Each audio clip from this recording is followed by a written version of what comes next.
कल जो हम लोग जब भी हम लोग डेली बात करेंगे तो वेब डेवलपमेंट के अंदर बात करेंगे तो क्लाइंट और सर्वर दो आर्किटेक्चर पे हमें बात करनी है। कल मैंने बता दिया था आपको कि क्लाइंट्स पे क्या क्या पढ़ना होता है, क्या रिक्वायरमेंट होती है। आप सबको पता होगा कि वेब डेवलपमेंट में, फिर मैं डायग्राम बना के एक बार बता देता हूँ, थोड़ा सा ब्रीफ कर देता हूँ। मैंने बताया था कि हमारे पास ये क्लाइंट मशीन है, हमारे पास ये सर्वर मशीन है और ये दोनों आपस में कनेक्टेड होते हैं। किसके थ्रू? इंटरनेट के थ्रू कनेक्टेड है या फिर सिंगल मशीन के थ्रू कनेक्टेड है। मैंने बोला था कि वेब डेवलपमेंट स्टार्ट करने से पहले आपको क्या पता होना चाहिए, अपने कंप्यूटर्स को दो पार्ट में डिवाइड करना आना चाहिए कि आपके कंप्यूटर पे खुद क्लाइंट क्या है और आपके कंप्यूटर पे खुद सर्वर क्या है। ये भी मैंने बता दिया था। क्लाइंट कैसे बनाओगे, कोई बताएगा? फास्ट क्लाइंट बनाने के लिए क्या करेंगे? ब्राउजर ओपन करेंगे, क्लाइंट ओपन हो गया। और सर्वर हार्ड डिस्क के अंदर कोई भी स्पेस, जिस स्पेस को जिसके अंदर आपने कोड रख दिया है वो क्या है? वो स्पेस है, सर्वर का स्पेस है जिसको आप यूज कर सकते हो। तो सिंपल सा कॉन्सेप्ट है, हार्ड डिस्क के अंदर स्पेस और सर्वर। हमेशा ही जब आप अपने कोड को डिप्लॉय करोगे, डिप्लॉय करने का मतलब क्या है कि जैसे आपने वेबसाइट बना ली है और वेबसाइट बनाने के बाद उसको वर्ल्ड वाइड एक्सेस करना चाहते हो, तो हम वेबसाइट के कोड को डिप्लॉय करते हैं, अपने कंप्यूटर से किसी सर्वर कंप्यूटर पे डालते हैं।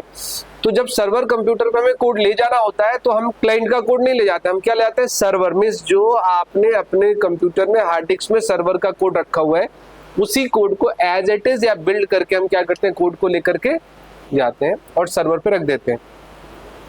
तो हमें पता होना चाहिए कि एज ए सर्वर हम क्या बना रहे हैं। जब भी हम किसी को कोड शेयर करेंगे तो क्या शेयर करेंगे? जो सर्वर का कोड है वही कोड हम शेयर कर देंगे, इसके अलावा कुछ भी नहीं। ये सिंपल से कॉन्सेप्ट्स है जिन कॉन्सेप्ट्स को यूज करके हम काम करेंगे। तो कल मैंने बताया था कि क्लाइंट पे जो बेसिक रिक्वायरमेंट है, इस मशीन पे हमारे पास क्या होता है? इस मशीन पे हमारे पास क्या होता है? एक तो वेब ब्राउजर है और हमने कहा था कि अगर आपको फ्रंट एंड क्लाइंट के मशीन पे जो आपको डिस्प्ले हो रहा है ब्राउजर में, उसी को कहते हैं फ्रंट एंड। उसको क्या कहते हैं? Front end. लेकिन आपको पता चलेगा क्लाइंट पे भी आप जावास्क्रिप्ट के थ्रू बैकएंड लिख सकते हो, उसको बैकएंड भी बोल सकते हैं। तो वो किसको फ्रंट एंड बैकएंड बोलेंगे, ये काफी आपको धीरे धीरे करके समझना है। लेकिन ये बिल्कुल क्लियर है कि ब्राउजर पे जो भी डिस्प्ले हो रहा है वो सारा का सारा किसका पार्ट है? फ्रंट एंड का पार्ट है। आपको ये भी पता होना चाहिए as a front end developer आपको कितना कोड लिखना है और कितना कोड नहीं लिखना है। वैसे तो सॉफ्टवेयर डेवलपमेंट में लेयर आर्किटेक्चर पे अगर हम काम करते हैं तो मैं आपको एक्सप्लेन करूंगा कि प्रेजेंटेशन लेयर पे क्या काम किया जाता है, बिजनेस लॉजिक लेयर पे क्या काम किया जाता है, डेटा एक्सेस लेयर पे क्या काम किया जाता है और एज ए प्रेजेंटेशन लेयर आपकी क्या रिस्पॉन्सिबिलिटी होगी। ये सारी बातें हम स्टेप वाइज बताएंगे। तो आपको पता रहेगा कि मैं डेवलपमेंट में बैठा हूँ और टीम लीडर ने कहा है कि प्रेजेंटेशन लेयर आपको देखना है, तो आपको पता है कि कितना कोड हमें करना है, उससे ज्यादा नहीं करना है। ठीक है, तो ये सारी बातों के साथ मैंने कहा था कि अगर हमारे पास क्लाइंट है और ब्राउजर है तो आपके पास जो टेक्नोलॉजी यूज होने वाली है वो क्या है? HTML। दूसरा क्या है? CSS। तीसरा क्या है? जावास्क्रिप्ट। आ जाइए। HTML क्या है? मार्कअप लैंग्वेज है। तो आपको लैंग्वेज वाइज क्या होना चाहिए? अच्छा, आप लोग अभी जावा के क्लास से आए हैं? कल से 10:15 से स्टार्ट करें। चलिए ठीक।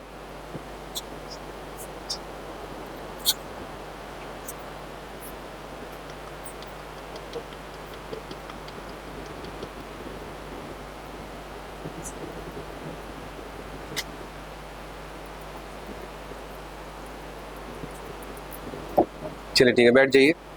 ध्यान क्या रखना, जैसे HTML बोलते हैं बिल्कुल क्लियर पता हो HTML का रोल रिस्पॉन्सिबिलिटीज क्या है। ये मार्कअप लैंग्वेज है। It is used for only structure design. जो स्ट्रक्चर है पेज का वही डिजाइन करने के लिए यूज होता है और कुछ भी नहीं। मींस स्ट्रक्चर आपको बनाना है पेज का तो उसके लिए HTML यूज होगा। HTML के अंदर ऐसे विजेट या टूल्स अवेलेबल है या ऐसे कंट्रोल्स अवेलेबल जिनको यूज करके आप स्ट्रक्चर तैयार कर सकते हो, रॉ मटेरियल की तरह यूज होगा। पैरेलली CSS क्या करता है कि जो HTML ने स्ट्रक्चर बनाया उस स्ट्रक्चर को क्या करता है? ये डिजाइन स्टाइल देने का काम करता है। तो ये हमारा CSS है। और जावास्क्रिप्ट क्या करता है? जावास्क्रिप्ट इसको प्रोग्रामिंग, जावास्क्रिप्ट इज प्रोग्रामिंग और स्क्रिप्टिंग लैंग्वेज आप कहोगे। जिसके स्क्रिप्टिंग किससे कहेंगे? स्क्रिप्टिंग उसको कहते हैं जिसके अंदर कंडीशनल स्टेटमेंट होती है, जिसके अंदर लूपिंग होती है। ठीक है, आप प्रोग्राम को मींस आप डिसीजन मेकिंग स्टेटमेंट लिखते हो, इन सबको हम क्या कहते हैं? ऐसी चीजों को हम प्रोग्रामिंग लैंग्वेज या स्क्रिप्टिंग लैंग्वेज कहते हैं। तो हमारे पास JS क्या है? डायनामिक प्रोग्रामिंग के लिए हम लोग JS को एज ए स्क्रिप्टिंग लैंग्वेज हम यूज करने वाले हैं। तो ये तीन चीजें हैं, तो तीनों का कॉन्सेप्ट आपको पता होना चाहिए, कल जैसा मैंने कल बता भी दिया था। अब होता है HTML as it is HTML रहेगा। CSS को बेटर वे में यूज करने के लिए हम CSS का फ्रेमवर्क यूज कर सकते हैं। एक बड़ा अच्छा फ्रेमवर्क है जिसका नाम है बूटस्ट्रैप। तो आपको बूटस्ट्रैप आप यूज कर सकते हो, ठीक है, ध्यान रहेगा आपको। आप बूटस्ट्रैप यूज कर सकते हो बड़े आराम से। इंडस्ट्री डिमांड है। अगर आप रिएक्ट पढ़ते हो तो टैलविन के भी नाम से एक फ्रेमवर्क आता है, वो भी यूज कर सकते हो, या बूटस्ट्रैप कोई भी यूज करो। आपको एक आना चाहिए, ठीक है, जिस पे काम करना आना चाहिए। और अगर नहीं भी आता है तो बहुत सारी चीजें कॉपी पेस्ट से हो जाती है, ठीक है। अब यहाँ पर हमने कहा JS कोड सीखने, शुरू में जब JS में प्रोग्रामिंग करेंगे, JS में एक्सपर्टाइजेशन करेंगे, तो JS का कोड लिखने में थोड़ा सा ज्यादा टाइम लगता है, मीन्स टाइम थोड़ा टाइम टेकिंग है। तो इसके लिए क्या बनाएंगे, JS को छोड़ करके आप क्या कर सकते हो, JS आने के बाद JS की लाइब्रेरी यूज कर सकते हो, जिसको हमने क्या कहा, jQuery। इससे अगले स्टेप पे आगे, ये 5 पॉइंट्स मैंने लिखा, 1 2 3 4 एंड 5, ये आपके वेब डिजाइनिंग कंटेंट के अंदर है। इसके बाद एडिशनल कंटेंट में हमारे पास क्या आता है, यहीं पर आता है रिएक्ट आता है। एडिशनल कंटेंट में क्या आता है हमारे पास, रिएक्ट आता है, ध्यान रहेगा। एडिशनल कंटेंट में हमारे पास रिएक्ट आता है। तो as a front end developer, front end master बनना है तो आपको क्या यूज करना है, रिएक्ट तक पहुंचना है। आप सभी लोग जावा के बेस से आ रहे हैं,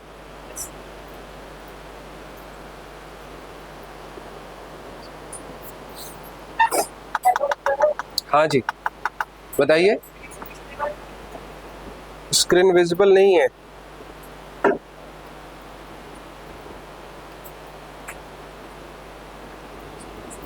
किनको जो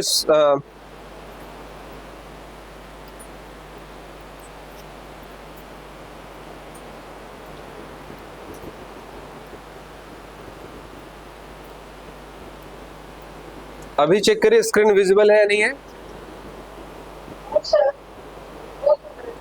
क्या आपने कैसे क्लास प्लस से ज्वाइन किया, गो टू मीटिंग से ज्वाइन किया है?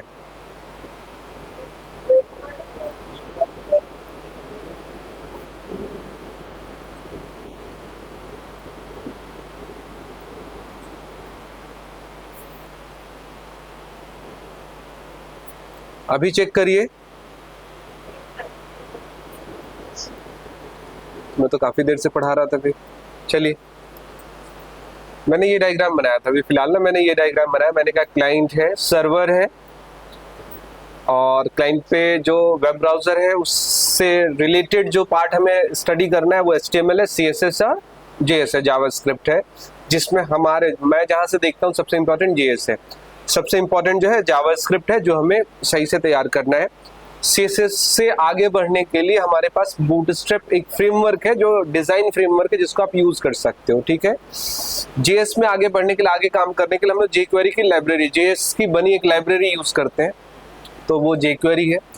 इसके बाद jQuery से भी आगे निकल करके हमें इंडस्ट्री की डिमांड को देखते हुए एक और काफी अच्छी लाइब्रेरी जिसका नाम है रिएक्ट, जो इंडस्ट्री की डिमांड है, तो हमें रिएक्ट पढ़ना है। रिएक्ट पढ़ते तो एक क्वेश्चन आएगा, आगे चल के आंसर दूंगा, what is difference between library and framework. काफी लोग पूछते हैं कि लाइब्रेरी क्या होता है, फ्रेमवर्क क्या होता है। जैसे बूटस्ट्रैप फ्रेमवर्क है और रिएक्ट क्या है, लाइब्रेरी है। तो आगे चल करके आप तब तक अपने आप भी सर्च कर सकते हो, गूगल कर सकते हो, what is difference between library and framework. तो जब टाइम आएगा तो मैं एक्सप्लेन करूंगा। तो कहने का मतलब क्या, जो फ्रंट एंड डेवलपर आपको इतने सारी टेक्नोलॉजीज आनी चाहिए। अब ये टेक्नोलॉजी आकर के आप करोगे क्या कि आप प्लेसेबल बन जाओ as a front end developer. ऐसा बिल्कुल नहीं है कि आप सब कुछ सीख जाओगे तभी प्लेस हो जाओगे। आज के डेट में भी इंडिपेंडेंट आप फ्रंट एंड डेवलपर बन सकते हो। किसी का मैसेज आया, मैं चेक कर लेता हूं।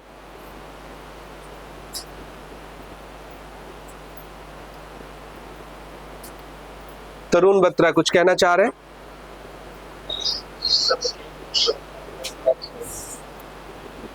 स्क्रीन अभी भी नहीं विजिबल है।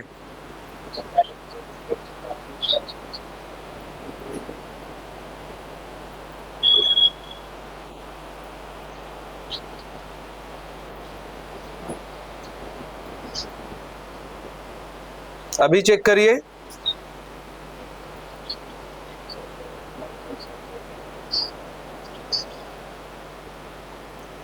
स्क्रीन विजिबल है अभी?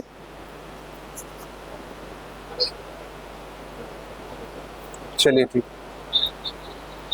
स्पीकर ऑफ कर दीजिए आप अपना।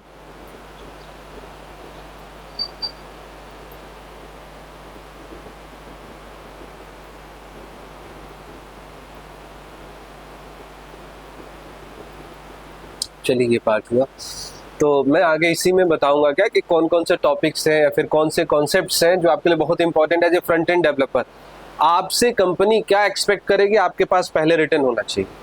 ये है जो फ्रंट एंड डेवलपर, मुझे ये आना चाहिए तो वो आना चाहिए। अगर वो आता है तो आप कुछ भी कर सकते हो, नहीं आता है तो कुछ नहीं कर सकते हो। बिल्कुल क्लियर सा कॉन्सेप्ट है, आपको लेफ्ट राइट कुछ सोचना नहीं है। अगर जैसे मैं प्रोजेक्ट बना रहा हूँ या फिर बनाने की कोशिश कर रहा हूँ, तो मैं अगर किसी फ्रंट एंड डेवलपर को रखता हूँ तो मेरे पास फिक्स पॉइंट है इंटरव्यू में, मुझे ये चाहिए। अगर कैंडिडेट को ये आता है तो वो बड़े आराम से सेट हो सकता है, नहीं आता तो डिफिकल्ट है, नहीं सेट हो पाएगा वो।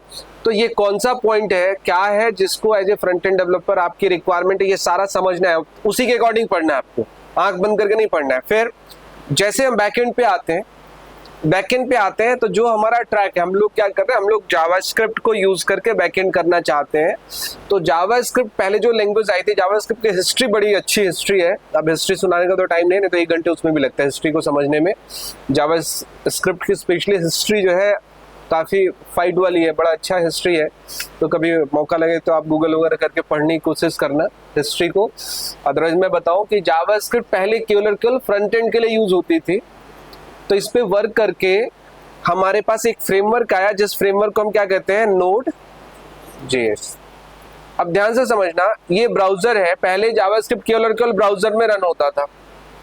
अब हुआ क्या, गूगल वालों ने क्या किया, क्रोम के अंदर एक जावास्क्रिप्ट को रन कराने के लिए एक इंजन बना करके दिया, मींस एक प्रोग्राम बना करके दिया, जिसको क्या कहते हैं, V8 नाम सुना हो शायद। गूगल वालों ने एक V8 के नाम से एक इंजन बना के दी। इसी इंजन के बेसिस पे क्रोम पे जावास्क्रिप्ट रन करता है, ठीक है। लेकिन वो क्रोम पे रन करता है, वो सर्वर पे रन नहीं करेगा। क्रोम पे रन करने का, ब्राउजर पे रन करने का मतलब क्या है कि जब ब्राउजर का प्रोग्राम ओपन होगा तो उस प्रोग्राम के अंदर जावास्क्रिप्ट रन कर सकता है। डायरेक्ट कोड लिख करके आप कंप्यूटर पे रन नहीं करा सकते, मतलब इसका ही है। और ब्राउजर पे क्यों रन होता है, इसलिए रन होता है क्योंकि ब्राउजर के अंदर एक V8 नाम से इंजन पड़ा हुआ जो जावास्क्रिप्ट के कोड को एग्जीक्यूट कर देता है, पहली चीज।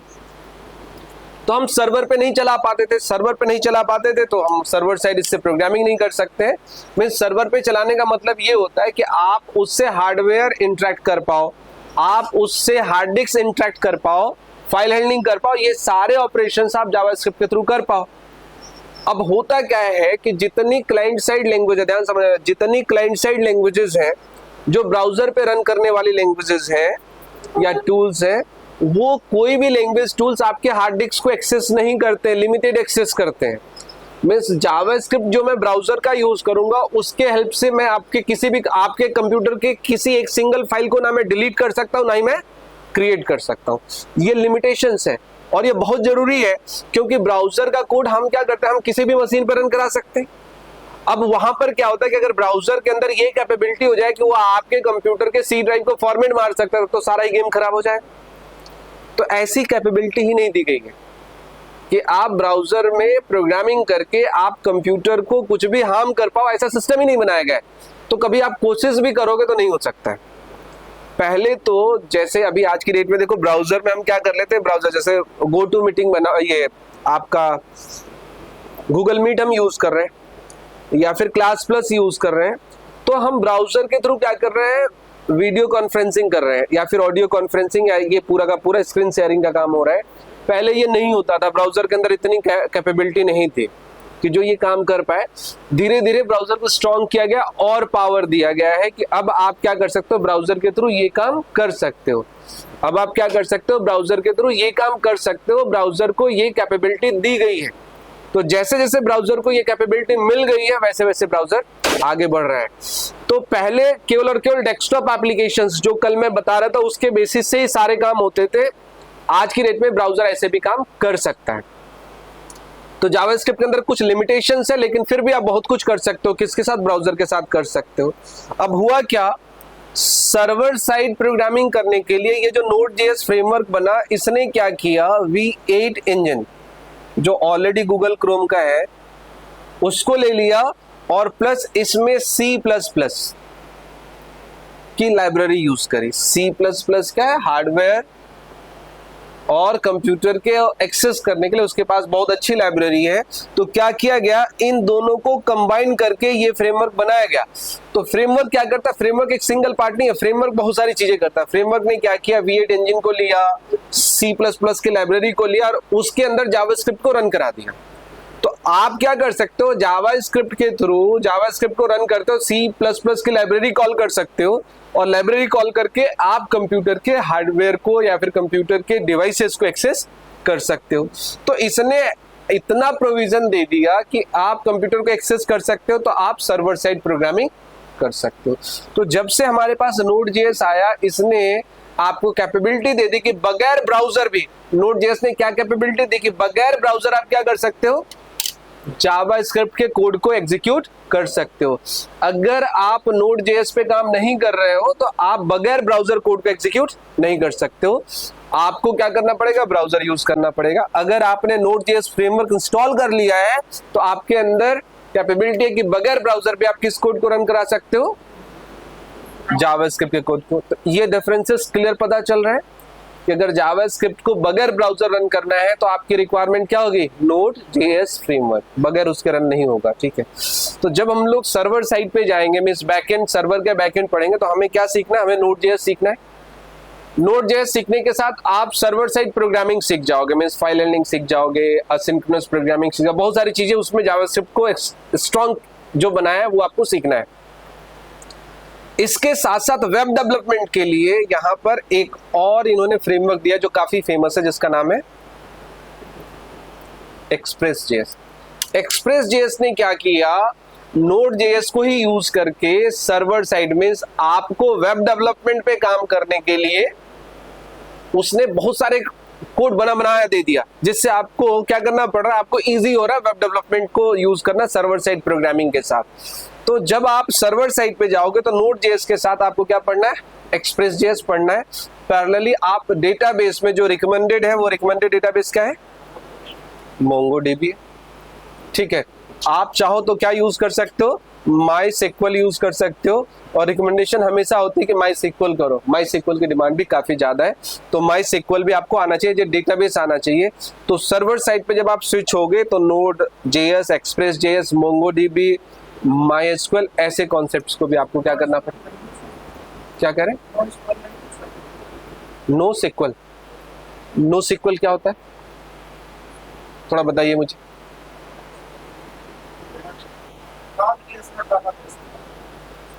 तो NoSQL यूज करने का मतलब क्या है, बताओ मुझे जरा, तब तो मैं समझाऊं। एक क्वेश्चन आया कि क्या हम NoSQL नहीं यूज कर सकते हैं, ऐसा क्वेश्चन आया है। अब मुझे समझना है कि NoSQL यूज करने का मतलब क्या है, आइडिया है?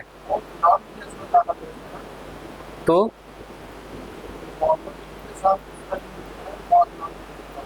आप कह रहे हैं हम नहीं यूज कर सकते हैं, हम कह रहे हैं कि MongoDB यूज कर रहे हैं।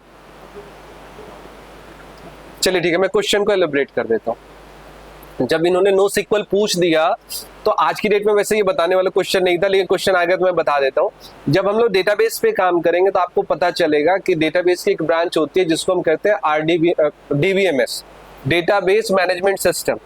डेटाबेस मैनेजमेंट सिस्टम के अंदर डेटाबेस को मैनेज करने के लिए अलग अलग कॉन्सेप्ट्स बनाए गए हैं, जिसमें एक है RDBMS, relational database management system. जितने रिलेशनल डेटाबेस मैनेजमेंट सिस्टम को फॉलो करके डेटाबेसेस बने हुए वो सब के सब क्या है, SQL डेटाबेसेस।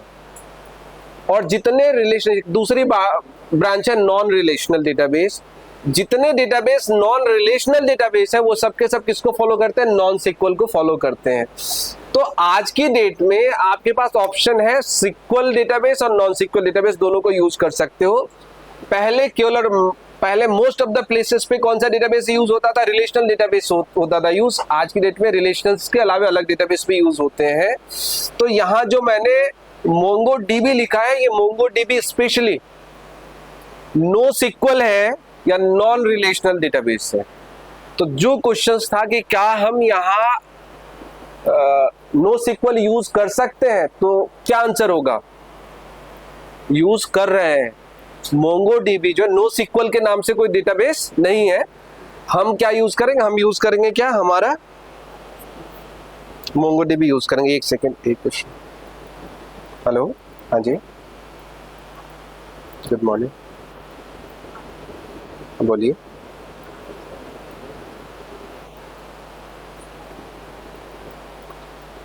अच्छा, थोड़ा लेट हो सकता है क्या, सर से पूछ लेंगे एक बार। 12 बजे मैं 12:15 बजे आ जाऊँ।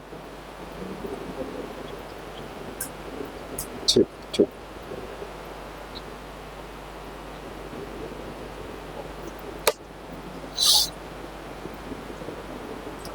क्लियर है क्वेश्चन आपका?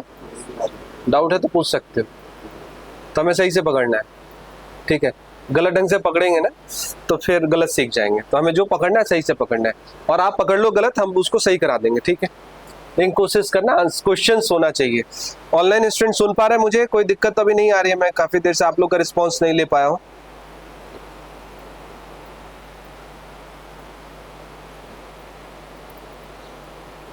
ऑनलाइन स्टूडेंट सब ठीक चल रहे हैं?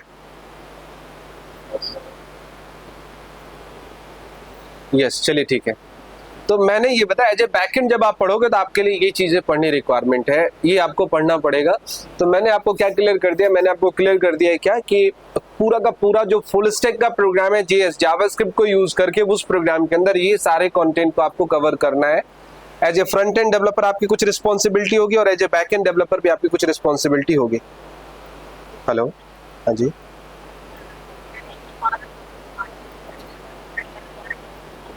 ठीक है, ठीक है।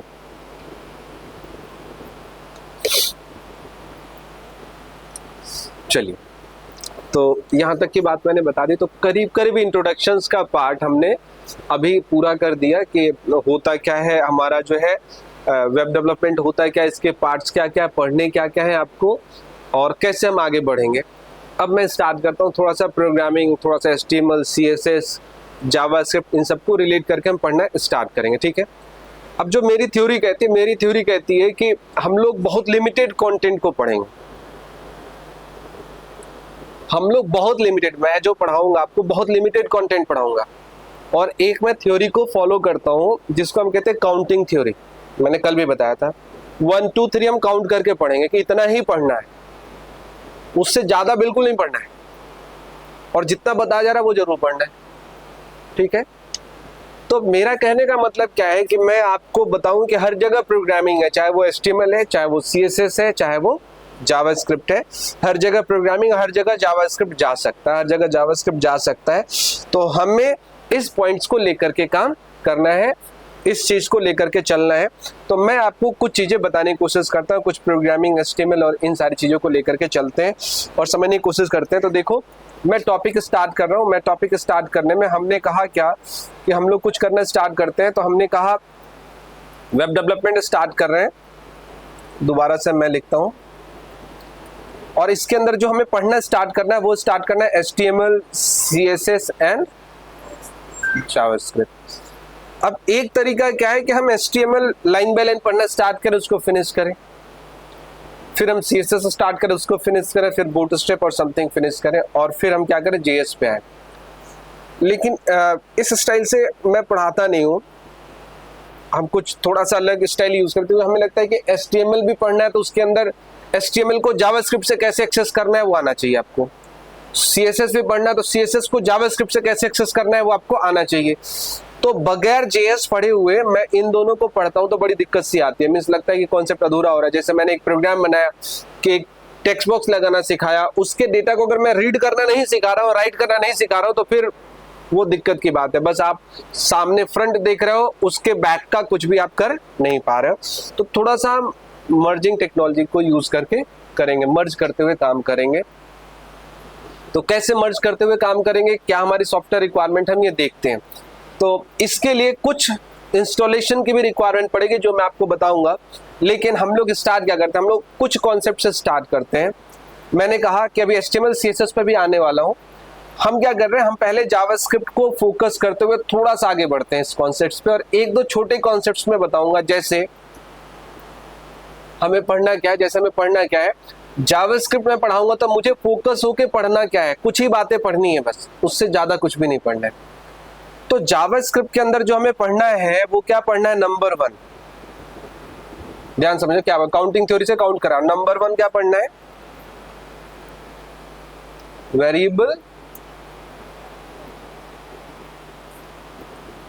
Variable slash object. नोट कर लेना आप कि हमें जावास्क्रिप्ट के अंदर क्या पढ़ना है, वेरिएबल स्लैश ऑब्जेक्ट पढ़ना है। नंबर 2 हमें क्या पढ़ना है, फंक्शंस। एंड नंबर 3 हमें क्या पढ़ना है, क्लासेस। मैंने कहा वेरिएबल्स ऑब्जेक्ट्स पढ़ना है, फंक्शंस पढ़ना है और क्या पढ़ना है, क्लासेस पढ़ना है। अब मैं करूं पढ़ने का मतलब, पढ़ना है मतलब क्या, मैंने कहा पढ़ना है मतलब क्या, मैंने लिख दिया वेरिएबल ऑब्जेक्ट्स लिख दिया। तो इसमें पढ़ना क्या है, इसका मतलब है कि आपको आना चाहिए कि how to create variables, what is the use of variables, ये सारी बातें आपको समझ में आनी चाहिए। वेरिएबल हाउ टू, कैसे वेरिएबल्स क्रिएट करते हैं, वेरिएबल्स का क्या यूज करना है हमें, ये दोनों बातें आनी चाहिए। फिर फंक्शंस पढ़ते हो क्या आना चाहिए, how to create functions, how to use function और वेयर टू यूज फंक्शंस, ऐसे कुछ पॉइंट्स आने चाहिए। फिर वैसे क्लासेस के साथ how to create classes, where to use classes, how to use classes, ऐसे कुछ क्वेश्चंस के साथ करना है। तो देखो मैंने क्या कहा, मैंने काउंट कर दिया कि जावास्क्रिप्ट के अंदर हमें क्या पढ़ना है, हमें 3 चीजें पढ़नी है, एक वेरिएबल, एक फंक्शंस और क्लासेस। मैंने ये बोला कि ये पढ़ना है। तो ये 3 अलग एंटिटी है जो हर प्रोग्रामिंग लैंग्वेज के अंदर है। देखो मैं बताऊं, मैंने ये 3 पॉइंट्स लिखे। अगर आप जावा पढ़ रहे हो, कुछ स्टूडेंट जावा पढ़ रहे हैं, कुछ लोग जावा पढ़ रहे हैं, तो कुछ स्टूडेंट जावा पढ़ रहे हैं, मैं पूछूं जावा में क्या पढ़ना है। अगर मैं एक फाइल, जैसे ये फाइल दे रहा हूं, फाइल में आपको कोड लिखना है, जावा में कोड लिखना, आप बताओ क्या क्या लिख सकते हो जावा में, पीछे जो आपने पढ़ा है क्या क्या लिख सकते हो जावा में। हाँ,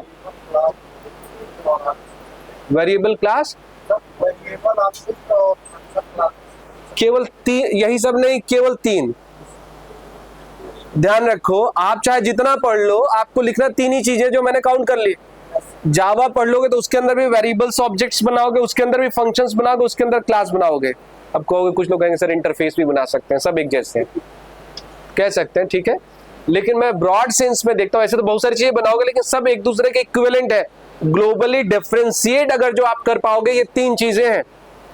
एक है क्या, वेरिएबल्स ऑब्जेक्ट्स, दूसरा क्या है फंक्शंस, और तीसरा क्या है, क्लास। बिलीव करो, अगर ये 3 चीजें सीख गए तो पूरी प्रोग्रामिंग सीख गए।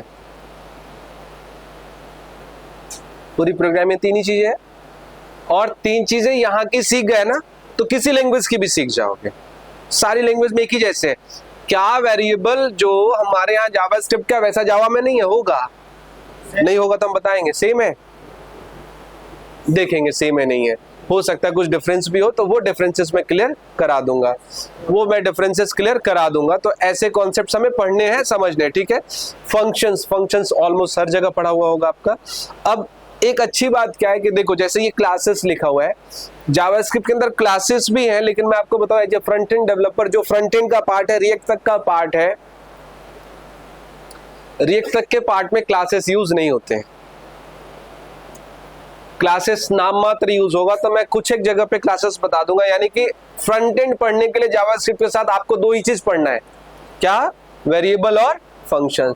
और बिलीव करो, सबसे आसान नहीं लगता होगा, किसी को डिफिकल्टीज भी आती होगी तो कहां आती होगी, क्लास के अंदर आती होगी।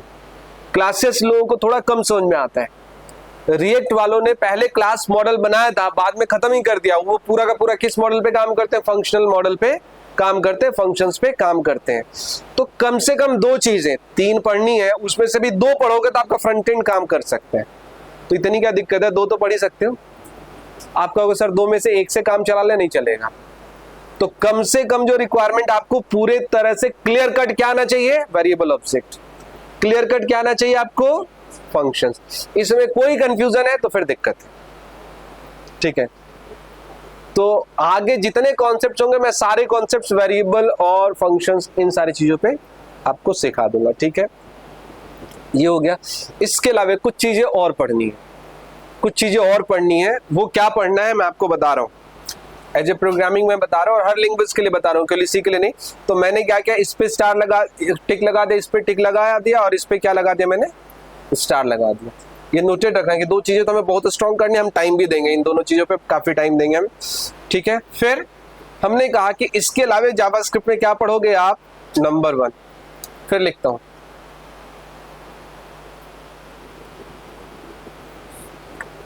ऑपरेटर्स पढ़ोगे, मैं पढ़ाऊंगा, सारे ऑपरेटर्स पढ़ लो, जितने ऑपरेटर्स होते हैं ना।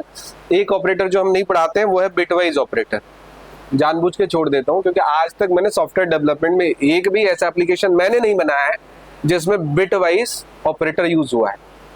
तो मैं बिना बात के उसमें मैं खुद भी मेहनत नहीं करता हूँ बिटवाइज। ऐसा नहीं कि मैं पढ़ा नहीं दूंगा, पढ़ा दूंगा, लेकिन मेरा पढ़ाने के साथ यूसेज पे काम करना, मेरा उसका यूज क्या है, कहाँ यूज है, उसको पढ़ा दूंगा, आप सीख भी जाओगे, उसका कभी कोई यूज नहीं करोगे। उसका यूज करते हैं कब, जब आप हार्डवेयर या फिर इंटरनल प्रोग्रामिंग पे काम करते हो ना, बहुत माइन्यूट प्रोग्रामिंग पे काम करते हो, तब वहां यूज होता है। तो यहाँ हमारे सॉफ्टवेयर डेवलपमेंट में सच इतनी जरूरत नहीं है जहां पर हम इसको यूज करेंगे, ठीक है। तो हम आगे चलते हैं। जेएस की क्लास है, वेबडी की, बैठ जाओ। बहुत लेट आ रहे हो, क्या बात हो गई? हाँ, बता ही नहीं रहे यार ये कुछ। चलो कोई बात नहीं।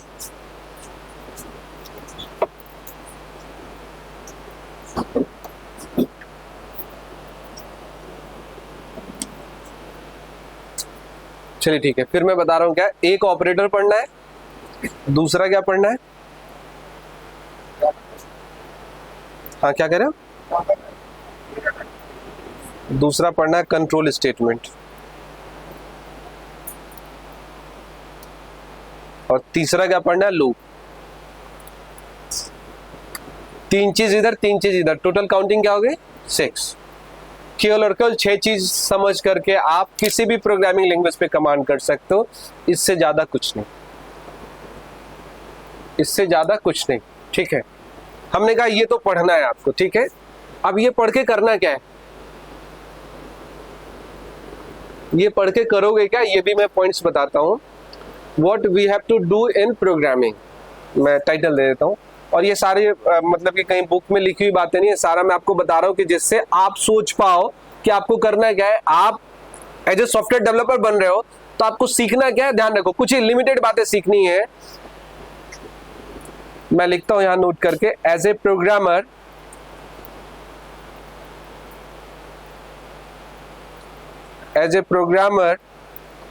we have to do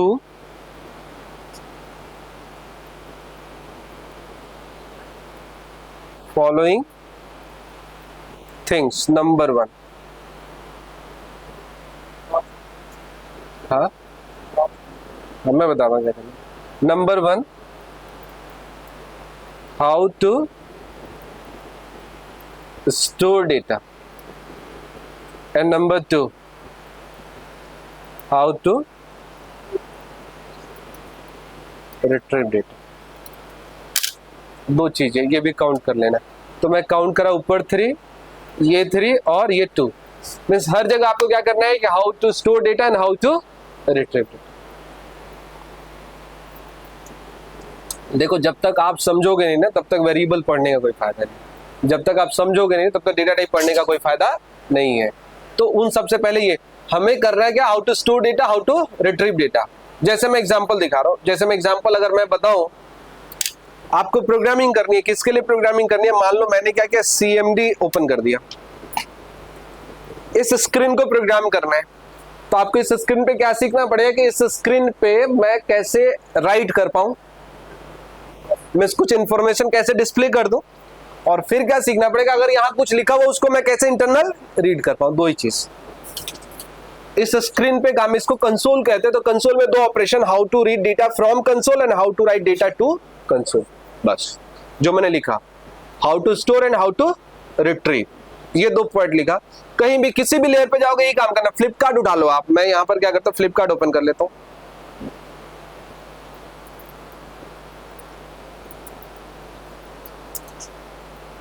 मैंने ये फ्लिपकार्ट ओपन कर लिया।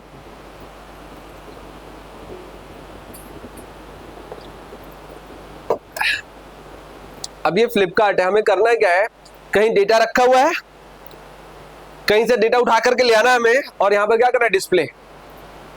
तो हाउ टू रिट्रीव, ये स्क्रीन ब्राउजर की स्क्रीन है, इस ब्राउजर के स्क्रीन पे हम कैसे इंफॉर्मेशंस को राइट कर दें। उसके लिए एचटीएमएल हो सकता है पढ़ना पड़े, हमें कुछ करना पड़े, लेकिन हमें राइट करना। फिर क्या होगा, कुछ आपने ऐड टू कार्ट किया तो उसको हम कैसे स्टोर करा लें कहीं, यही तो करना है। तो हमें अलग अलग प्लेसेस पे, अलग अलग जगह पे क्या सीखना है कि how to store data and how to retrieve. दो ही काम करने होते हैं पूरी प्रोग्रामिंग में, तीसरा कोई काम ही नहीं है। ट्राई करके देख लो। प्रोग्रामिंग का खड़े होकर सुनाना आपको कुछ नहीं, बस आपको क्या करना है, आपको डेटा को क्या करना है, स्टोर करना सीखना है और रिट्रीव करना सीखना है। बात समझ में आ रही है? स्टोर करना सीखना, रिट्रीव करना सीखना है। अब स्टोर कहां करोगे और रिट्रीव कहां से करोगे, कनेक्टेड पार्ट है। आपको करना है क्या, स्टोर और रिट्रीव। अब स्टोर कहां करोगे और रिट्रीव कहां से करोगे। डाटाबेस क्या होता है, हाँ, डाटाबेस से, डाटाबेस क्या होता है हम नहीं जानते। मेमोरी में स्टोर करेंगे, समझो ना। डेटाबेस एक छोटा पार्ट है यार, डेटाबेस कुछ नहीं है, ठीक है, डेटाबेस कुछ नहीं है। मैंने बताया था डेटाबेस तो बाद में आएगा नंबर उसका ना। तो हमने क्या कहा, हमने कहा कि हमें डेटा स्टोर और रिट्रीव करना है, कहां से करना है, तो उसका भी सिस्टम फिक्स है। कल मैंने बताया भी था कुछ लोगों को।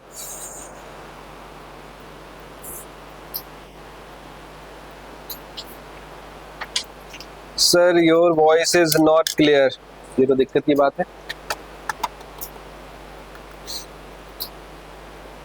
चलिए ठीक,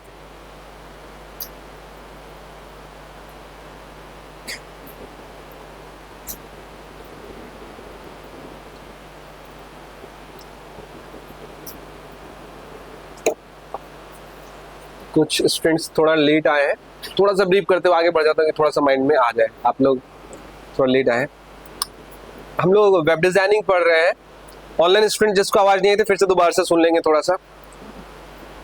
देखो जब तक आप पूरा बेस क्रिएट नहीं होगा ना, मैं प्रोग्रामिंग कोड लिखने पे नहीं आता हूँ। कोड लिख के क्या फायदा जब समझेगे ही नहीं उसको। तो वहां तक पहुंचने से पहले आपको प्रिपेयर होना पड़ेगा, मेंटली प्रिपेयर होना पड़ेगा। अब हम सब समझ गए, अब हम क्या लिखने जा रहे हैं, प्रोग्राम लिखने जा रहे हैं, ठीक है।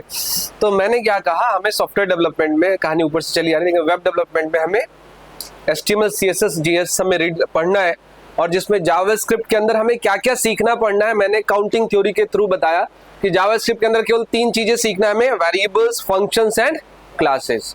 सीखने का मतलब क्या है कि how to create variables, how where to use variables, ये सीखना अभी मैं सिखाना स्टार्ट करूंगा। फिर हमें क्या सीखना है, फंक्शन सीखना है, how to create functions, how to use function, where to use function, ये पार्ट। फिर क्लासेस सीखना है।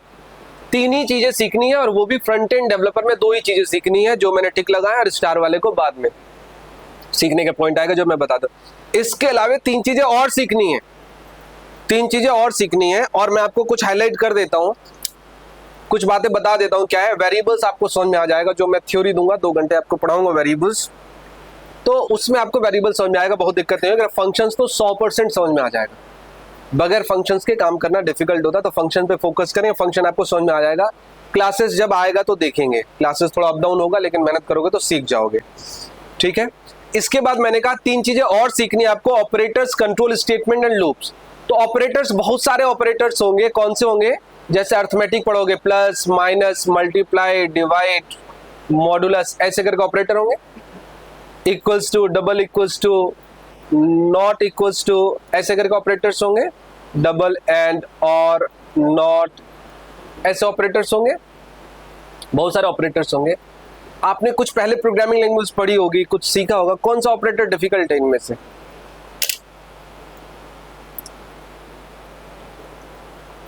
सारे इजी हैं, वैसे तो सारे इजी हैं, ऑपरेटर्स पढ़ने में बहुत दिक्कत नहीं आती। एक ऑपरेटर है जो पूरे प्रोग्रामिंग सभी को परेशान कर, चाहे जावा पढ़ लो, चाहे PHP पढ़ लो, या जावास्क्रिप्ट पढ़ लो, एक ही ऑपरेटर है जो आपको परेशान करेगा, उसको बहुत ध्यान से सीखना पड़ेगा।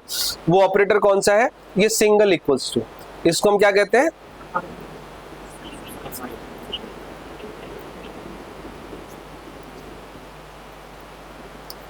इसको हम क्या कहते हैं? असाइनमेंट ऑपरेटर कहते हैं।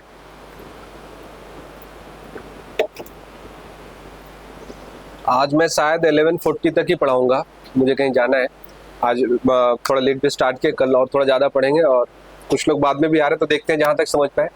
मैंने कहा एक ही ऑपरेटर पे फोकस करना, नोट कर लेना, ये ऑपरेटर जरूर समझ में आना चाहिए।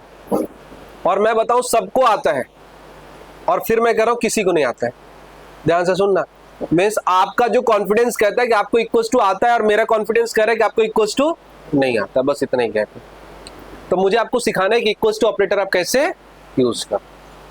तो सारे ऑपरेटर्स में एक ही ऑपरेटर दिक्कत करेगा, इक्वल्स टू ऑपरेटर दिक्कत करेगा, और कोई भी ऑपरेटर आपको दिक्कत में नहीं डालेगा। तो ये मैं आपको सिखाऊंगा, जब सिखाऊंगा तो पढ़ाऊंगा, ऑपरेटर्स पढ़ाते तो पढ़ाऊंगा, ठीक है। कंट्रोल स्टेटमेंट जो है, जिसमें हम लोग क्या पढ़ते हैं, इफ एल्स पढ़ते हैं या फिर स्विच केसेस पढ़ेंगे। तो मैं आपको बता दूं, ऑलमोस्ट सभी बच्चों को ये समझ में आ जाएगा, इफ एल्स कंट्रोल स्टेटमेंट समझ में आ जाएगा, और कुछ ऐसे एग्जांपल्स देंगे, और मेरे पास कुछ ऐसे फिक्स एग्जांपल है जिसमें मैं गारंटी दे दूंगा कि आपने पहला, दूसरा, तीसरा, ये 3 एग्जांपल अगर कर लिया तो आपको समझ में आ गया, बिल्कुल फिक्स है। अगर इस लेयर तक बच्चा चला गया तो उसको समझ में आना ही आना है, लेकिन खुद जाना चाहिए, ऐसा नहीं साथ में देख करके गया है वो, ठीक है। तो आपको ईमानदारी से अगर आप चले गए वहां पर तो आप सीख गए। तो बिल्कुल फिक्स टेक्निक है जिससे आप समझ जाओगे और आप काम करना स्टार्ट कर लोगे, ठीक है। इसके बाद जो कॉन्सेप्ट आएगा किसका, ये जो लूप का कॉन्सेप्ट आएगा, कौन चाहिए, लूप का जो कॉन्सेप्ट आएगा, most difficult concept, most difficult concept समझने के पॉइंट ऑफ व्यू से। आपने फॉर लूप, व्हाइल लूप सब सीखा है, लूप का जो प्रैक्टिकल इंप्लीमेंटेशन, जो यूज है, वो समझना सभी बच्चों को दिक्कत होती है। हमें लूप स्टार प्रिंटिंग के लिए नहीं सीखना, हमें लूप किस लिए सीखना है, देखो हमें लूप किस लिए सीखना है। आपको लूप के एग्जांपल से क्या करना है, फ्लिपकार्ट में ये जो प्रोडक्ट दिख रहा है लूप से कैसे लाया गया है। फ्लिपकार्ट में ये जो हिस्सा बना हुआ दिख रहा है ना, ये जो बना हुआ दिख रहा है ना, हर जगह लूप यूज हो रहा है। कैसे ये बनाया गया, फिर प्रोग्रामिंग करके हम ये कैसे बनाएंगे, यहाँ लूप कैसे यूज होगा, तो हमें वहां का लूप पढ़ के ये समझना है कि हम प्रैक्टिकली कैसे यूज कर पा रहे हैं। हमारा दिमाग ऐसे प्रैक्टिकल एग्जांपल्स के लिए लूप पे कैसे काम करेगा, ये हमें सीखना है। और मैं आपको बताऊं, देखो बड़ी आसान से कुछ बातें मैं बताऊंगा, शायद बिलीव थोड़ा कम होगा, लेकिन फिर भी बताओ। मैं 2 पैटर्न लूप में सिखाऊंगा, केवल 2 पैटर्न, अभी बता रहा हूं, काउंटिंग के 2 पैटर्न है, और मैं उन 2 पैटर्न के बेसिस पे इंडस्ट्री के मोर देन 95% प्रॉब्लम सॉल्व करता हूं। जब आप सॉफ्टवेयर डेवलपर बनोगे तो उसके 95% प्रॉब्लम आप उस 2 सिचुएशन से सॉल्व कर सकते हो। तो ऐसे कौन से 2 पैटर्न होंगे, वो भी इतने इजी पैटर्न है कि आप बिलीव नहीं करोगे। क्या इजी पैटर्न, मैं अभी बता देता हूं। लूप से मैं कहूंगा कि 1 से लेकर के 10 तक आपको प्रिंट करना है। पहले भी प्रिंट किया होगा, मुझे लगता है सारे बच्चों को प्रिंट करना आता होगा 1 से 10 तक। तो ऐसा मैं नया क्या सिखा दूंगा उसमें, मैं भी आपको 1 से लेकर के 10 तक प्रिंट करना सिखाऊंगा। लेकिन मैं कहूंगा ये एक पैटर्न है जो फॉलो होता है, जिससे मैचिंग करके आप मोर देन 50% इंडस्ट्री प्रॉब्लम को सॉल्व करोगे। तो मैं आपको 1 से 10 पैटर्न सिखाने के साथ साथ उसके 50% जो प्रॉब्लम्स हैं इंडस्ट्री के, वो कैसे सॉल्व होंगे ये बताऊंगा। तो केवल पहला पैटर्न बड़ा इजी सा पैटर्न देख रहे हैं। दूसरा पैटर्न क्या होगा, बाकी जो 45% बच गए, दूसरा पैटर्न क्या होगा, 1 to 10 तक का समीशन प्रिंट करना। मीन्स 1 + 2 + 3 + 4 + 5 + 6 + 7 + 8 + 9। अगर ये आपको प्रिंट करना आ गया तो 95% प्रॉब्लम सॉल्व हो गया। बिल्कुल गारंटेड मैं कह रहा हूँ, बिल्कुल गारंटेड मैं कह रहा हूँ, ऐसी प्रॉब्लम सॉल्व हो जाएगी। आप इंडस्ट्री के प्रॉब्लम्स को हैंडल कर पाओगे, कहीं से कहीं तक कोई दिक्कत नहीं आने वाली है। लेकिन उसको पढ़ना, उसमें टाइम देना पड़ेगा, उसको सीखना पड़ेगा उस स्टाइल में, और रिलेट करना पड़ेगा अपने नॉलेज को। कहां से, कल की थ्योरी मैंने बताया था एप्लीकेशन ओरिएंटेड कैसे बनना है। तो अभी तक आपने जो नॉलेज लिया उसको कैसे इंडस्ट्री ओरिएंटेड प्रॉब्लम्स पे लेकर के जाओगे, ये इंपॉर्टेंट है, और तभी आप आगे बढ़ पाओ। समझ में आ रही बात। मैंने ये बताया लूप डिफिकल्ट है, इतने आसान से प्रॉब्लम से, लेकिन फिर भी उसको यूज करना डिफिकल्ट है। तो उसमें मेहनत आपको करनी पड़ेगी, ठीक है, उसमें आपको मेहनत करनी पड़ेगी, सीख जाओगे तो ऑलमोस्ट प्रॉब्लम सॉल्व हो जाएगी। तो मैंने ये बताया केवल 6 चीजें ये पढ़नी है और आगे स्टार्ट कर देना, ठीक है।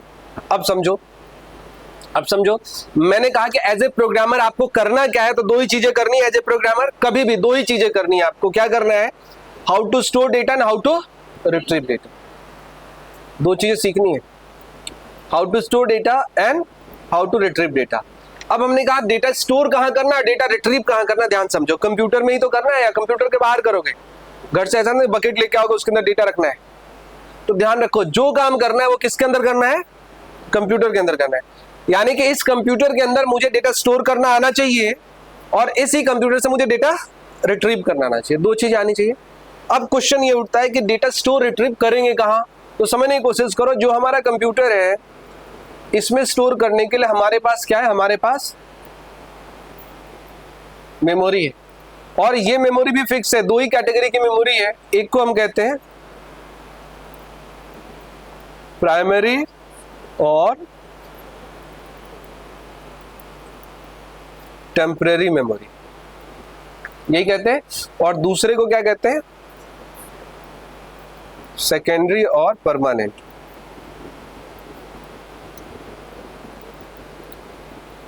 मेमोरी, इसका एग्जांपल क्या हो गया, रैम, इसका एग्जांपल क्या हो गया,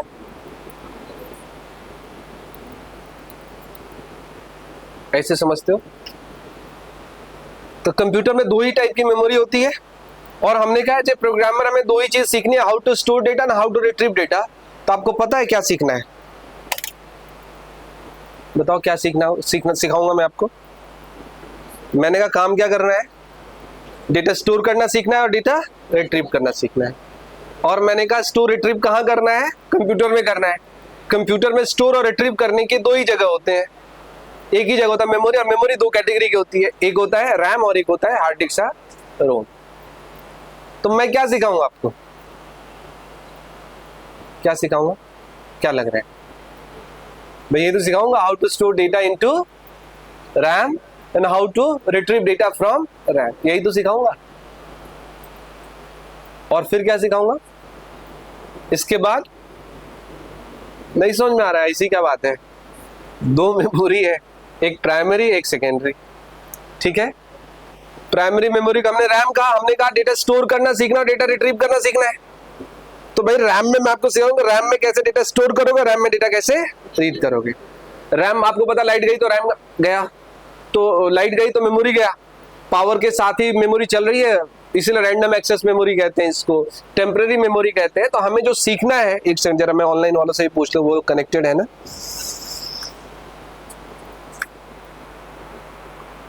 सब ठीक चल रहा है अभी ऑनलाइन स्टूडेंट्स? भाई यस नो थोड़ा फास्ट बता दिया करो। यस चलिए ठीक है।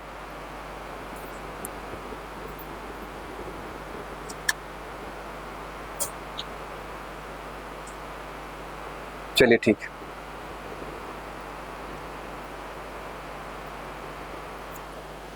देखो ध्यान से समझना, आप बहुत पढ़े हुआ डेटा टाइप, फिर उसी स्टाइल से पढ़ने का कोई फायदा नहीं है, मैं आपको बता रहा हूं, फिर उसी स्टाइल से पढ़ करके वहीं वहीं रुक जाओगे, ठीक है। अगर उस लूप से बाहर निकलना है तो आपको क्या करना पड़ेगा, अपना स्टाइल बदलना ही पड़ेगा, और कोई सोल्यूशन नहीं है। नहीं तो आप सी पढ़ लो, सी प्लस पढ़ लो, सी में भी लोग एरे पढ़ते हैं, सी प्लस प्लस में भी एरे पढ़ते हैं, जावा में भी एरे पढ़ते हैं, पीएचपी में भी एरे पढ़ते हैं, और जावा स्क्रिप्ट में भी एरे पढ़ेंगे।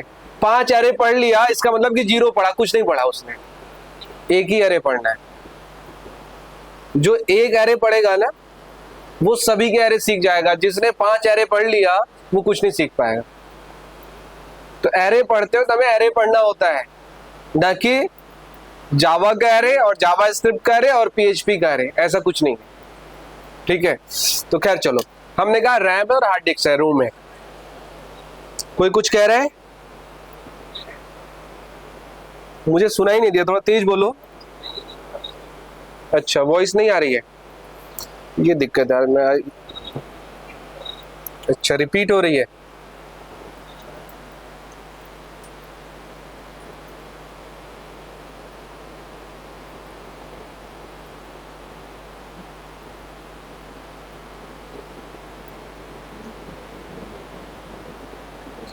चलिए ठीक है। किसने वीडियो ऑन कर रखा है अभी ऑफ कर ले। रितु कुमारी वीडियो ऑन है, चलिए ठीक है, फिर कोशिश करते हैं एक बार, थोड़ा और टाइम में पढ़ लेते हैं। तो मैंने क्या कहा, मैंने कहा क्या मेमोरी हमारे पास प्राइमरी मेमोरी, हमारे पास सेकेंडरी मेमोरी, दो टाइप की मेमोरी है। और हमने कहा प्राइमरी मेमोरी को रैम का, मैं आपको सिखाने वाला how to store data into RAM and how to retrieve data from RAM. आप लोगों ने कभी ये काम किया नहीं किया? सही से बताओ। सबने किया है, लेकिन ये बोल के नहीं किया है कि हमने रैम में किया। सबने ये काम किया है। देखो होता है क्या है कि जब हम ये बोल करके पता करके करते हैं तो हमें कॉन्सेप्ट क्लियर होता है। आप जो वेरिएबल्स पढ़ते हो, जितने वेरिएबल्स आपने पढ़े हैं और बनाए हैं, वो सब के सब डेटा को कहां स्टोर करते हैं? रैम में स्टोर। यानी कि अगर आप वेरिएबल बना करके डेटा स्टोर कर रहे हो तो रैम में स्टोर कर रहे हो, जब तक प्रोग्राम चल रहा है वो डेटा है, उसके बाद वो डेटा क्या हो जा रहा है? गायब हो रहा है, वो डेटा खत्म हो रहा है। तो अगर आपसे पूछा जाए रैम में डेटा कैसे स्टोर करना है, तो वेरिएबल के थ्रू करना होगा। वेरिएबल कैसे बनाएंगे, क्या करेंगे, वो आगे का कॉन्सेप्ट आएगा, मैं आपको बताना स्टार्ट करूंगा। मैं आगे का कॉन्सेप्ट आएगा जिस पे मैं काम करना स्टार्ट करूंगा, ठीक है। तो पहला वेरिएबल, जो वेरिएबल यूज करके काम कर रहे हो। और बताओ, मैं as a front end developer, हमारा जो है 99% काम क्या होगा? रैम का ही काम होगा। हार्ड डिस्क वाला काम तो होगा ही नहीं, रोम वाला काम तो होगा ही नहीं। As a back end developer 90% काम किसका होगा? हार्ड डिस्क वाला। तो उस समय जब हम काम करेंगे तो हम कौन सा काम करेंगे? वो हार्ड डिस्क वाला काम करेंगे। तो हमें क्लियर होना चाहिए, वहां भी वेरिएबल बनाएंगे तो वहां के भी रैम में जाएगा, लेकिन हम मैक्सिमम केसेस पे क्या यूज करेंगे? हम लोग हार्ड डिस्क वाला कॉन्सेप्ट यूज करेंगे। तो कैसे यूज करेंगे मैं आपको बताऊंगा। तो इतना तो क्लियर हो गया कि हम लोग जब शुरू से प्रोग्रामिंग, जैसे अगर मैं कहूं क्या कि ये जो यहाँ पर फ्लिपकार्ट ओपन किया, ये जो दिख रहा है ये इंफॉर्मेशन है ना कहीं तो मेमोरी में स्टोर हुआ होगा। कहाँ स्टोर हुआ होगा? जो आपको दिखाई दे रहा है, गायब कैसे हो गया भाई? अच्छा नहीं है, जो ये दिखाई दे रहा है कहाँ स्टोर हुआ होगा? सारा डेटा रैम से पढ़ रहा है, रैम में लोड हुआ डेटा और फिर उसने क्या किया, वहां से ये डिस्प्ले करना स्टार्ट किया। तो ये रैम से डेटा रीड करके ला रहा है। मैं सर्वर से डेटा आया, मेमोरी में लोड हुआ, रैम में लोड हुआ, और रैम से उसने क्या किया, यहाँ पर सामने हमारे डिस्प्ले कर दिया है। तो यहाँ भी ये रैम से काम चल रहा है। ये सारा कुछ जो सिस्टम चल रहा है, लाइट पावर ऑफ कर दो, क्या ये बना रहेगा? नहीं बना रहेगा। फिर से आपको ओपन करना पड़ेगा सर्वर से, फिर से आपको क्या करना पड़ेगा? डेटा मंगाना पड़ेगा। कुछ जैसे इमेजेस वगैरह है, एज ए टेम्पररी फाइल क्या होती है, सेव हो जाते, तो हो सकता है वो ना मंगाए, वो दोबारा वहीं से रीड कर ले। लेकिन दिखाते वक्त वो क्या करता है? हमेशा ही रैम से डेटा पढ़ के दिखाता है, मेमोरी के अंदर लोड करता है, फिर वो दिखाता है। तो खैर चलो, हमने ये बताया। अब हम आगे बढ़ते हैं, थोड़ा सा आगे बढ़ते हैं। हमने कहा रैम पे आए, हमने कहा डेटा स्टोर करना है और रिट्रीव करना है। इसको पढ़ने के लिए, डेटा स्टोर के सिस्टम को पढ़ने के लिए हमें प्रोग्रामिंग का सहारा लेना है कि कैसे हम ये काम करेंगे। तो देखो, इस काम को करने का कुछ सिस्टम है, कैसे हम पढ़ सकते हैं। कोई कुछ बोल रहा है क्या? फिर ऑनलाइन स्टूडेंट्स कुछ बोल रहे हैं?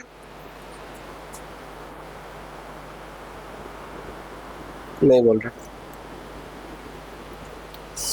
चलिए मैं बताता हूं क्या हमें डेटा स्टोर करना है। तो मैं यहां नोट करके लिखता हूं क्या, we can store data into RAM using variable. We can store slash retrieve data into or from RAM using variables। मैंने काम किया कि प्रोग्रामिंग में कॉन्सेप्ट है जिस कॉन्सेप्ट का नाम है वेरिएबल। आप क्या कर सकते हो? रैम के अंदर डेटा स्टोर कर सकते हो, रिट्रीव कर सकते हो। किसके हेल्प से? वेरिएबल्स के हेल्प से। तो अगर आपसे पूछा जाए, क्वेश्चन पूछा जाए, what is the use of variable, तो आंसर क्या होगा?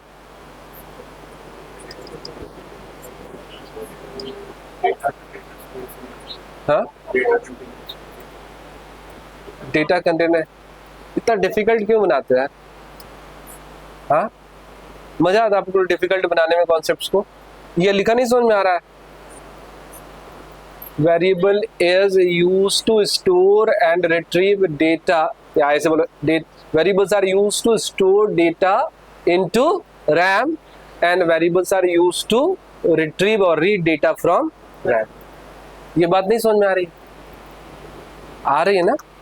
अगर आपको कुछ इंफॉर्मेशंस को रैम में रखना है तो हेल्प किसकी लेनी पड़ेगी? वेरिएबल्स की। तो आपसे पूछा जाए कि वेरिएबल कब बनाओगे, तो आप क्या कहोगे? कुछ स्टोर करना होगा तो बनाएंगे रैम में वेरिएबल। क्या स्टोरेज? मैं कहूँ कि दो नंबर को सम करना है, पहला नंबर 5 है, दूसरा नंबर 7, रखोगे कहाँ? हवा में? कहाँ रखोगे? वेरिएबल रैम में।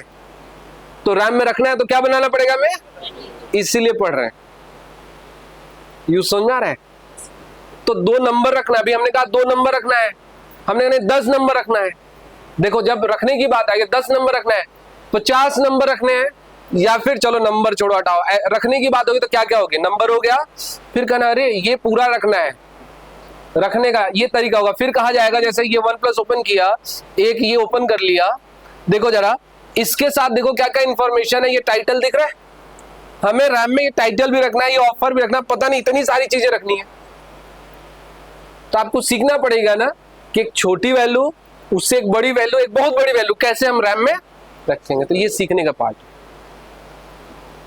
अगर आप केवल x में 5 रख पाओगे तो क्या मुझे तो पूरे इस प्रोडक्ट की डिटेल कहां रखनी है? रैम में रखनी है।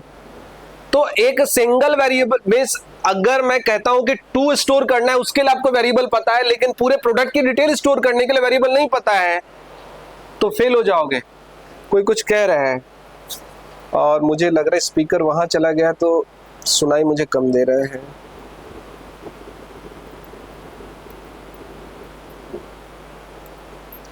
अभी बोलिएगा जरा, कौन बोल रहे हैं? हेलो, सुन पा रहे हैं?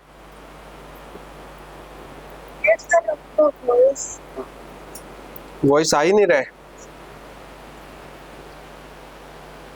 बाकी स्टूडेंट्स को आ रहा नहीं आ रहा। फिर देखो कई बार क्या होता है ना कि हमारी तरफ से तो सिस्टम ठीक चल रहा है, आपके एंड पे कुछ इंटरनेट और समथिंग इश्यूज हो सकता है। बाकी स्टूडेंट्स भी थोड़ा फीडबैक देंगे क्या कि काफी लोगों को नहीं आ रहा है? प्रिंस कुमार कह रहे हैं सर ये क्या चल रहा है?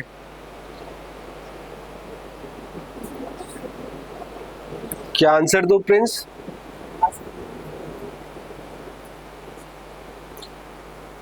थोड़ा क्वेश्चंस को क्लियर कर दो फिर मैं आंसर दूं। स्क्रीन विजिबल नहीं है, स्क्रीन स्टक हो गया है।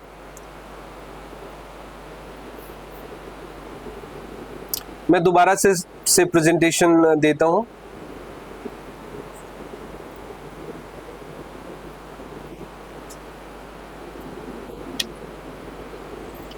अभी चेक करो स्क्रीन विजिबल है। देखो अभी एक्चुअल में हो क्या रहा है कि मैं 2 सॉफ्टवेयर यूज कर रहा हूँ पढ़ाने के लिए, एक तो क्लास प्लस और एक GoToMeet, दोनों। तो दोनों यूज करने में थोड़ी दिक्कत शायद हो सकती है, तो मैं कल से एक ही सॉफ्टवेयर पे पढ़ाऊंगा, क्लास प्लस पे पढ़ाऊंगा, जिससे रिकॉर्डिंग वहां पे रहे।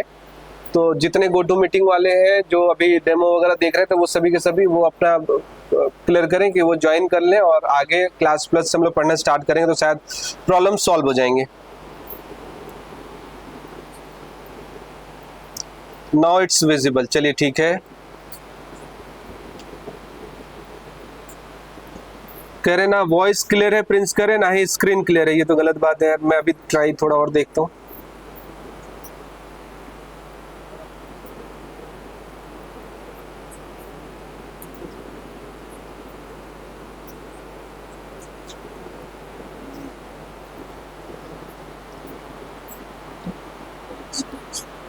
अब सही है, चलो ठीक है। मैंने स्क्रीन दोबारा रिसेट कर लिया। देखो पढ़ने के लिए बड़ा जरूरी है कि आपको दिखाई देना चाहिए और सुनाई देना चाहिए, दोनों चीजें जरूरी है। अगर किसी को दिखाई नहीं दे रहा है और किसी को सुनाई नहीं दे रहा है तो सीखना इतना आसान नहीं है, ठीक है। और सब कुछ बगैर दिखाई दिए सुनाई दिए हो जाता तो फिर तो बैठने की जरूरत ही ना पड़ती। तो खैर चलो कोशिश करेंगे कि जल्दी प्रॉब्लम सॉल्व हो। प्रिंस जैसे अगर कोई चीज छूट जाती है तो आप रिकॉर्डिंग जरूर देख लेना। सारे लेक्चर्स इंपॉर्टेंट है, सारी बातें इंपॉर्टेंट है, इसलिए किसी का कुछ ऑनलाइन स्टूडेंट्स का अगर कुछ छूट जा रहा है तो वो एक बार रिकॉर्डिंग जरूर चेक कर लेंगे कि उसमें क्या कौन सा पॉइंट छूटा था, उसको दोबारा एक बार चेक करेंगे। लेकिन इसका बिल्कुल मतलब नहीं आप रिकॉर्डिंग के भरोसे रहोगे, आप लाइव लेक्चर्स में जरूर अटेंड करो और उसको ध्यान से सुनो। चलिए मैं दोबारा आ रहा हूँ। मैंने कहा कि हमने कहा कि हमें वेरिएबल से क्या करना, हमें वेरिएबल से क्या करना है, रैम के अंदर डेटा स्टोर करना, रिट्रीव करना है। तो क्वेश्चन क्या उठता है कि चलो ठीक, हमें वेरिएबल से काम करना स्टार्ट करना है, प्रोग्रामिंग में स्टार्ट करना है। तो अभी ये क्वेश्चन बनता है क्या कि हम वेरिएबल्स बनाएंगे कैसे? कोई तो तरीका होगा वेरिएबल्स बनाने का, वेरिएबल्स बनाने का कोई तरीका होगा। तो प्रोग्रामिंग के अंदर एक कॉन्सेप्ट से स्टार्ट करते हैं, जिस कॉन्सेप्ट का नाम क्या है, डेटा टाइप। फर्स्ट जो कॉन्सेप्ट है उसको हम क्या कहते हैं, डेटा टाइप।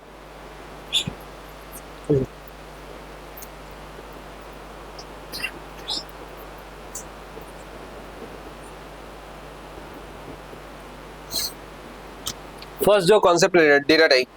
अब मुझे लगता है कि सबने सुना होगा डेटा टाइप। आपकी डेफिनेशन क्या कहती है डेटा टाइप की, कोई मुझे बताएगा?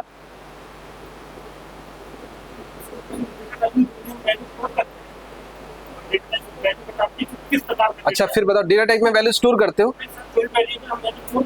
मैं डेटा टाइप पूछ रहा हूं, मैं क्या पूछ रहा हूं, डेटा टाइप।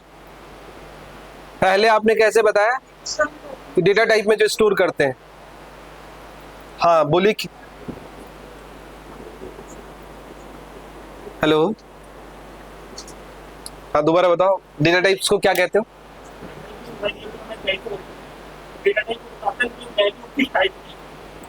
तो डेटा टाइप क्या है? टाइप ऑफ डेटा है। अच्छा, वॉइस ब्रेक हो रही है?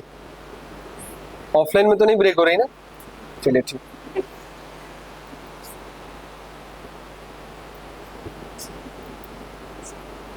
कुछ करता हूँ, अब आज तो बहुत कुछ अरेंज नहीं कर पाऊंगा, कल से देखता हूँ कुछ और सुधर जाए सिस्टम, जिससे online sir same problem again.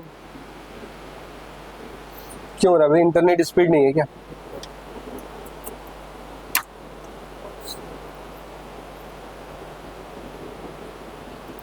Internet speed भी अच्छी आ रही है।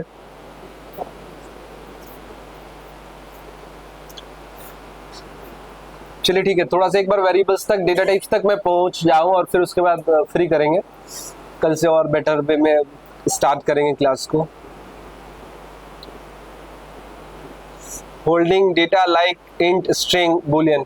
चलिए ठीक है, चलिए ठीक है, फॉर आइडेंटिफाइंग डेटा। चलिए ठीक है, सही है, कुछ हद तक ऐसा ही है। अब देखो होता क्या है, हमारा एक्चुअल पर्पस क्या है, रैम के अंदर डेटा स्टोर करना। एक्चुअल पर्पस यही है ना, रैम के अंदर डेटा स्टोर करना। अब एक्चुअल पर्पस अगर हमारा रैम के अंदर डेटा स्टोर करना है, तो अब देखो इसमें समस्या क्या है, प्रॉब्लम्स क्या है रैम के अंदर डेटा स्टोर करने में। मान लो कि ये हमारा रैम है और इसके अंदर हमें डेटा स्टोर करना है। अब बताओ हमने क्या क्या, हमारा जावास्क्रिप्ट का प्रोग्राम है जो क्या चाहता है, इसके अंदर डेटा स्टोर करना चाहता है। साथ में पाइथन भी है जो इसमें डेटा स्टोर करना चाहता है। साथ में जावा भी है जो इसके अंदर डेटा स्टोर करना चाहता है। साथ में ऑपरेटिंग सिस्टम और 50 प्रोग्राम और चल रहे हैं जो इसके अंदर डेटा स्टोर करना चाहते हैं। सभी के सभी डेटा स्टोर करना चाहते हैं इसके अंदर। अब मान लो जावास्क्रिप्ट ने एक यहां बॉक्स, हम लोग क्या कहते हैं, रैम के अंदर एक बॉक्स बनाया, एक्चुअली बनाया नहीं, वो ऑलरेडी बना हुआ है, बनाया नहीं ऑलरेडी बना हुआ है।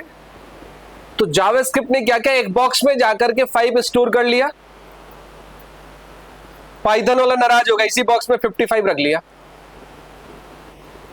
तो क्या होगा, जावास्क्रिप्ट वाले को क्या दिखाई देगा, जहां 5 रखा था उसको क्या दिखाई देगा, 55। सारी कहानी बिगड़ गई। मीन्स एक सिंगल रैम है, उस पर बहुत लोगों को काम करना है। तो हमने क्या किया, हमने किया क्या कि एक सिस्टम बनाया, प्रोग्रामिंग वालों ने क्या किया, एक सिस्टम बनाया कि हम एक ऐसा तरीका बनाया जिससे स्क्रीन नॉट विजिबल। दोबारा मैं कोशिश कर लो, कई बार इशू आ गया ये तो।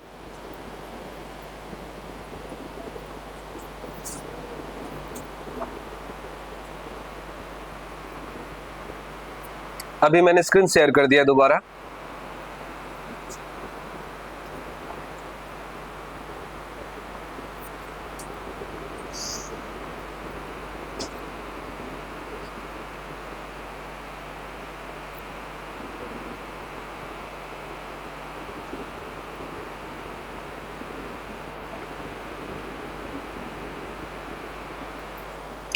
मैंने दोनों स्क्रीन दोबारा शेयर करी है, मेरे ख्याल से विजिबल हो गया होगा।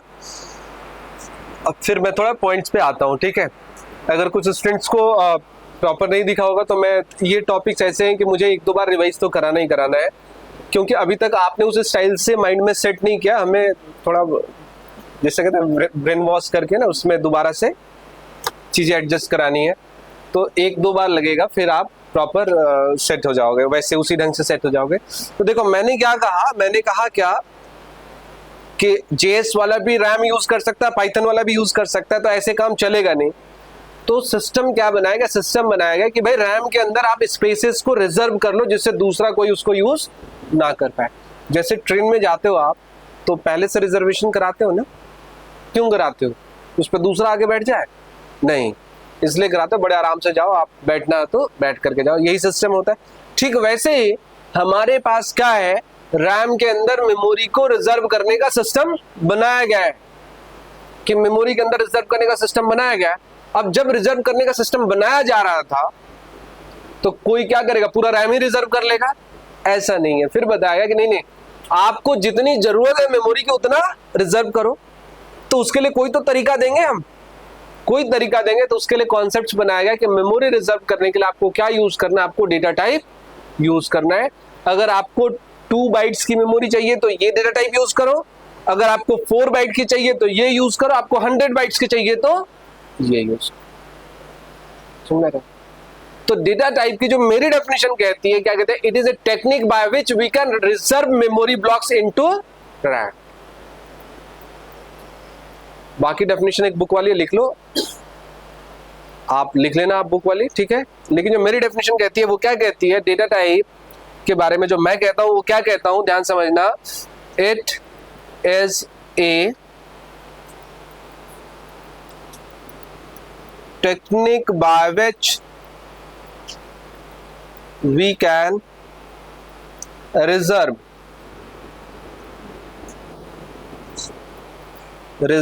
memory blocks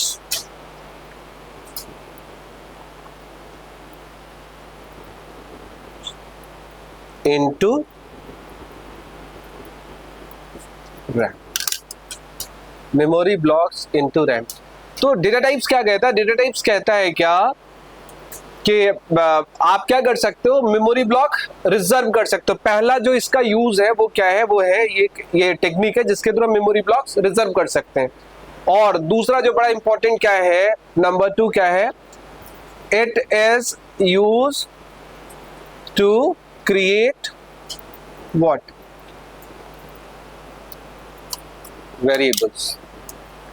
अब कनेक्टिविटी ध्यान से समझना, हमने कहा था कि वेरिएबल्स के थ्रू हम रैम के अंदर डेटा स्टोर करेंगे, लेकिन हमारे पास क्वेश्चन क्या था कि हम वेरिएबल्स बनाएंगे कैसे। तो वेरिएबल्स बनाने के लिए हम क्या यूज करेंगे, डेटा टाइप्स यूज करें। तो देखो चीजें कनेक्ट हो गई।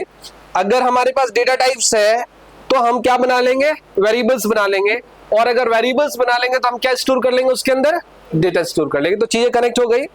तो वेरिएबल्स कहां से बनेंगे, डेटा टाइप से बनेंगे, और वेरिएबल्स बन गए तो हम डेटा क्या कर सकते हैं, उसके अंदर स्टोर कर सकते हैं। कोई ऐसी लैंग्वेज बता सकते हो जिसमें डेटा टाइप ही नहीं है?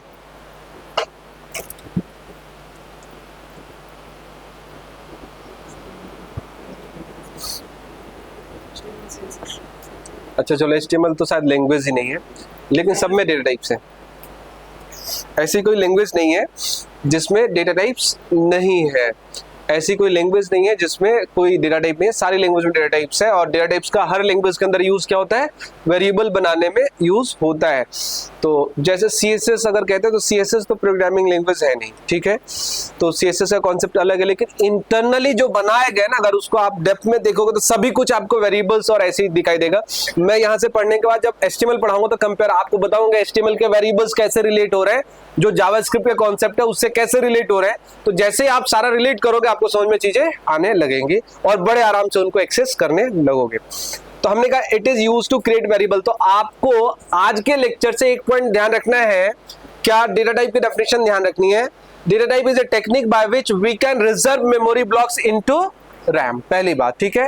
It is used to define variables. तो आपसे पूछा जाए कि what is the use of data type, तो आप बता देना कि it is used to define variables, बस एक ही यूज है। दूसरा कोई यूज है, दूसरा क्या कह सकते हैं वेरिएबल्स बनाने का, तो उसमें कैसा डेटा रखा जाएगा वो भी थोड़ा यूज है। लेकिन हम क्या कहते हैं, हम कहते हैं क्या, it is use to define variables. ये किस लिए यूज होता है, ये यूज होता है केवल और केवल वेरिएबल्स को डिफाइन करने के लिए यूज होता है। तो ये बात याद रहेगी आपको, वेरिएबल्स को डिफाइन करने के लिए हम लोग क्या करेंगे, डेटा टाइप यूज करेंगे।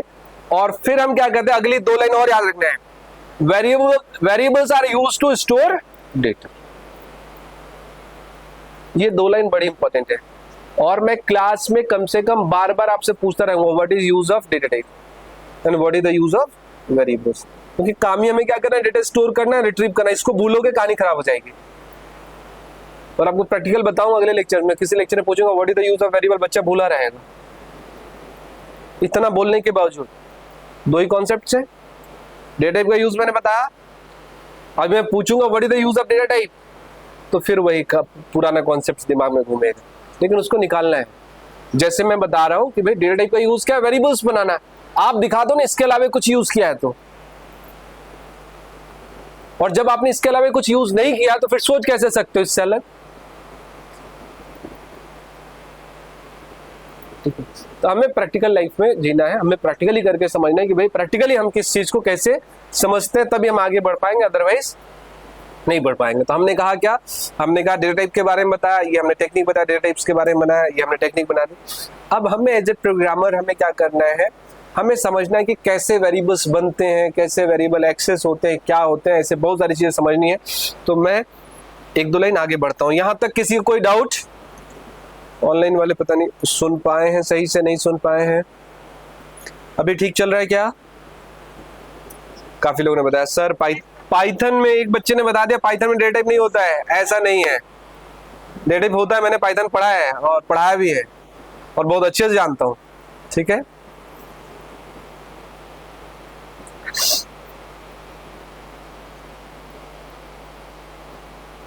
नहीं करना होता है शायद। और मैं बताऊं, अगर आप जावास्क्रिप्ट को कंपेयर करोगे किसी लैंग्वेज से जो सबसे सिमिलर है तो वो पाइथन।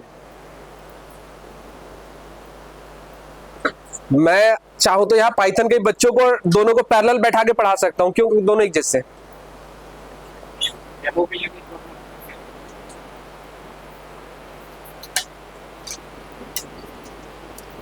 तो मैंने कहा क्या कि हर लैंग्वेज में होता है डेटा टाइप्स। वो होने का मतलब क्या है कि दिखाई नहीं दे रहा लेकिन हो रहा है, ठीक है। दिखाई दे ना दे वो है, और वो उसी फॉर्मेट में यूज हो रहा है। तो कई बार क्या है कि जिसको लगता है कि दिखता है वही है, तो न दिखने वाली भी चीजें होती हैं, ठीक है। प्रोग्राम में आपको दिखाई देंगे, ये पता चलेगा। तो आपको कॉन्सेप्चुअल समझना, अगर डेटा टाइप है तभी वेरिएबल है, डेटा टाइप नहीं है तो वेरिएबल नहीं है। तो मैं एक क्वेश्चन पूछूंगा आपसे, मेरा पेटेंट क्वेश्चन। जब भी मैं वेरिएबल्स बनाऊंगा तो जानते हो पहला क्वेश्चन क्या पूछूंगा, वेरिएबल किसके थ्रू बना, डेटा टाइप के थ्रू बना। तो मैं आपसे पूछूंगा कि इस वेरिएबल का डेटा टाइप बता दो। क्या बताओ, इस वेरिएबल का डेटा टाइप बनना बताओ, क्योंकि डेटा टाइप से ज्ञान बढ़ता है। कैसे बढ़ता है, मैंने कहा कि data type is a technique by which we can reserve memory block. Parallelly हम क्या करते हैं, वेरिएबल्स बताता है, जो डेटा टाइप्स है ये भी बताता है कि जो मेमोरी ब्लॉक्स है उसके अंदर जो डेटा आप स्टोर कर रहे हो वो कैसे कर रहे हो, उसको स्टोर करने का तरीका क्या यूज हो रहा है, किस टाइप का डेटा यूज हो रहा है। टाइप मतलब कि वो नंबर है, स्ट्रिंग है, या फिर समथिंग कुछ डिफरेंट है। तो बहुत सारी इंफॉर्मेशन किसके अंदर अटैच होती है, डेटा टाइप के अंदर अटैच होती है। जैसे मैं क्या कहूंगा, जैसे मैं कहूंगा क्या, मैं एक सिंपल सी बातें कुछ चीजें लिख रहा हूं जो जावास्क्रिप्ट का नहीं है, ऐसे लिख रहा हूं। मैंने कहा क्या, देखो दिमाग कैसे चलता है, मैंने लिखा क्या, इंट x, ऐसे लिख दिया। तो कोई दूसरी लैंग्वेज थोड़ा बहुत आप लोगों ने पढ़ा होगा, तो इंटीजर जानते हो क्या, इंटीजर क्या है, ये डेटा टाइप है, और x क्या है, ये कुछ लोगों को आ रहा है, वेरिएबल है, ठीक है, x वेरिएबल है। अगर मैं आपको कहता हूं कि x को आप डिफाइन कर, x बता सकते हो कि x क्या है, क्या करेगा। x के बारे में अगर मैं पूछूं कि x के बारे में कुछ एक्सप्लेनेशन दे सकते हो क्या आप, तो आप कहोगे हाँ सर दे सकते हैं। x जो है इसका डेटा टाइप इंटीजर है, इसका मतलब ये बता रहा है कि x अपने अंदर क्या स्टोर कर सकता है, नंबर स्टोर कर सकता है। जो इंटीजर जैसे होंगे उनको वो स्टोर कर सकता है। तो ये हमें, ये जो कहानी हम बोल पा रहे हैं वो किसके बेसिस पे बोल पा रहे हैं, क्योंकि इसका डेटा टाइप क्या है, इंटीजर है। मैं अगर आपसे कहता हूं कि y मैंने लिख दिया, क्या ये y एक वेरिएबल है, और मैं आपसे पूछता हूं क्या इसको डिफाइन कर सकते हो आप? मैं इस वेरिएबल्स को देख करके हम कुछ नहीं बता सकते हैं। वेरिएबल्स के बारे में कुछ बताने के लिए मुझे क्या पूछना पड़ेगा कि इस वेरिएबल का डेटा टाइप क्या है। तो जब मैंने डेटा टाइप्स आपको बोला कि डेटा टाइप्स का यूज क्या है, मेमोरी ब्लॉक रिजर्व करना और वेरिएबल्स बनाना, ये यूज है। लेकिन हमारे पास डेटा टाइप जो वेरिएबल्स बन रहे हैं उनको अलग अलग डिफरेंशिएट करने के लिए डिफरेंट डेटा टाइप्स बनाए गए कि इस डेटा टाइप का वेरिएबल बनाओगे तो इसका रिएक्शन ऐसा होगा, बिहेवियर ऐसा होगा, दूसरे डेटा टाइप का वेरिएबल बनाओगे तो उसका बिहेवियर कुछ अलग होगा। तो हमारे पास जावास्क्रिप्ट के अंदर क्या है, कुछ डेटा टाइप्स हैं जिनको यूज करके हमें काम करना है, कुछ डेटा टाइप्स है जिनको यूज करके हमें काम करना है। तो आपको कुछ डेटा टाइप्स पढ़ने पड़ेंगे, कुछ डेटा टाइप्स पढ़ने पड़ेंगे और सीखने पड़ेंगे जिनके बेसिस पे आप काम कर सकते हो। तो मैं कुछ डेटा टाइप्स के केवल नाम और एक्सप्लेनेशन धीरे धीरे दूंगा। आज के लेक्चर में सारा एक्सप्लेनेशन नहीं होगा, कल का लेक्चर पूरा लगेगा तभी एक्सप्लेन हो पाएगा। तो आज कुछ लोगों को अगर नहीं भी समझ में आएगा तो कल मैं डेटा टाइप्स और वेरिएबल्स पे ज्यादा फोकस होकर के बातें करेंगे। फिर भी देखो, समझने की कोशिश करो, आप नोट कर सकते हो, आप लिख सकते हो कि डेटा टाइप्स कितने टाइप्स के डेटा टाइप्स हैं। तो मैं लिख रहा हूं क्या, टाइप्स ऑफ डेटा टाइप, जो आपको पढ़ने हैं। तो जो यहां पर जो डेटा टाइप्स पढ़ने हैं, यहां पर एक डेटा टाइप पढ़ना है क्या, जिसको हम क्या कहेंगे, नंबर कहेंगे। जावास्क्रिप्ट के अंदर एक डेटा टाइप क्या है जिसको हम क्या कहेंगे, नंबर कहेंगे। जावास्क्रिप्ट और पाइथन दो ऐसी लैंग्वेज है जिन्होंने डेटा टाइप के कॉन्सेप्ट्स को बड़ा ही फ्लेक्सिबल बना दिया। फ्लेक्सिबल बनाने का मतलब क्या है, ध्यान समझना जरा। नंबर डेटा टाइप्स क्या कहता है, नंबर एक डेटा टाइप है। अगर आप सी पढ़ लो, आप C++ पढ़ लो, आप जावा पढ़ लो, ऐसी लैंग्वेजेस आप पढ़ते हो तो डेटा टाइप्स क्या बताएगा, देखो जरा। नंबर्स, नंबर्स किसको कहते हैं, नंबर्स किसको कहते हैं आपको पता है? आप लोगों ने 10th या 12th में या फिर 8th में ऐसा कुछ सब्जेक्ट में पढ़ा होगा, नंबर सिस्टम पढ़ा होगा। नंबर सिस्टम में आपने देखा होगा ऐसे नंबर स्टार्ट होता है। कैसे स्टार्ट होता है, आप कहते हो क्या, 1 2 3 4 5 अप टू, इनको क्या कहते हैं, कुछ याद है क्या कहते हैं? 1 से लेकर इनफाइनाइट तक इन नंबर्स को क्या कहते हैं, कौन सा नंबर कहे जाते हैं, नेचुरल नंबर। परफेक्ट। अगर याद नहीं है तो घर में कोई बच्चा होगा उससे पूछोगे बताएगा। किससे पूछना जो 6 7 8 में पढ़ता हूँ, और जरूर नहीं याद रहता है, ऐसा मैं नहीं कहूँगा, नहीं आपको याद करके आना चाहिए। इससे आप, हाँ कुछ कह रहे हैं, आवाज नहीं आ रही है।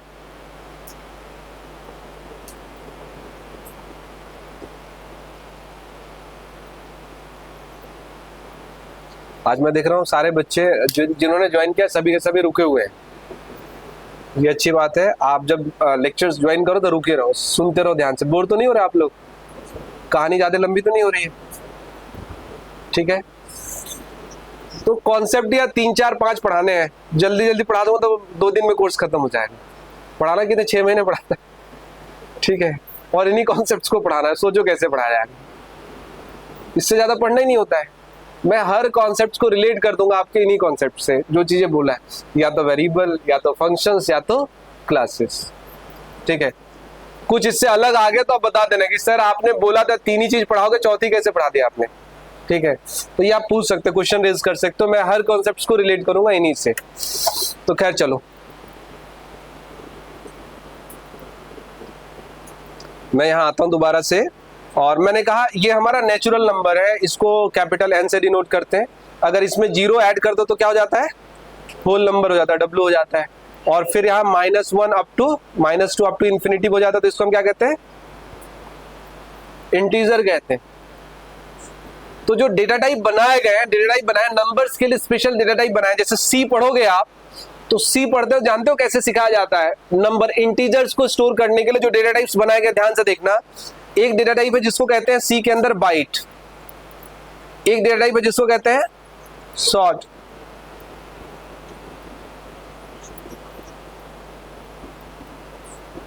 शॉर्ट कहते हैं। एक होता है इंट और एक होता है लॉन्ग, और इनके दो वर्जन होते हैं, एक होता है साइंड और एक होता है अनसाइंड।